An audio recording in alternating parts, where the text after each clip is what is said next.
Wir machen mal die vorne weiter. Ja. Here, Daniel Marcos for El Chiringuito and Jugones from Spain. It's a question for the two of them. We are now in the second leg of the semi-finals. Both of the legs are not really. We know what's going to happen in this leg and the other leg. But we arrived to the second leg of semi-finals. Do you see that? Or do you think that Real Madrid is probably the most favorite team of the four that are in semi-finals, watching what they've done in these competitions the previous years? Thank you. Mats, jetzt antwortest du, dann kann ich dir zustimmen. Yeah. To be honest, I haven't had a thought about that. I think, we really are focused on reaching the final ourselves. Of course, we know the other semi-finals also two big teams, two of the biggest, I think the most successful teams in the Champions League regarding semi-final, how you say? You know what I want to say. Semi-finals in the last 20 years. So, yeah, it doesn't matter. We want to reach the final, and whoever we will face would be a great team with a great history and, of course, a great team.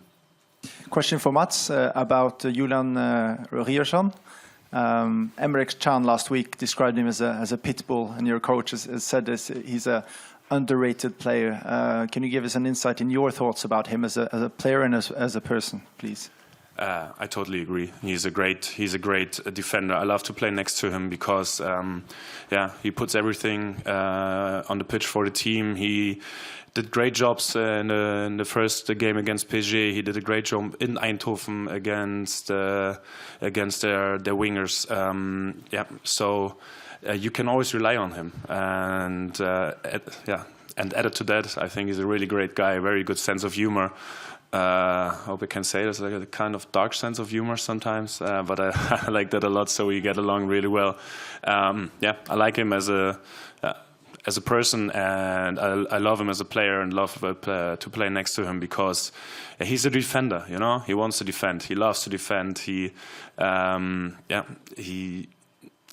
doesn't need to shine. He wants to win and do everything for the team, and that's a dream of a fullback.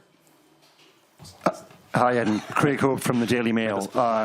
Have you spoken to Jadon Sancho about his future at Dortmund recently? And do you agree if he continues to play like he did on Wednesday night, he might end up costing too much money for you guys? So you're talking about the long-term future. We talked about the short-term future. This is tomorrow with a very important game, maybe also the biggest game in his career so far. We are really happy from all sides. We are happy to have him in our team. I think you can feel that he's happy to be with us. We don't know how long the story will continue. This is part of the deal that he's not our player from the 1st of July. But until that, we're gonna try to make this time that we have as special as possible. And we are really feeling that he's on a good way. And I think big games are decided by big players. And tomorrow you have the opportunity to decide it.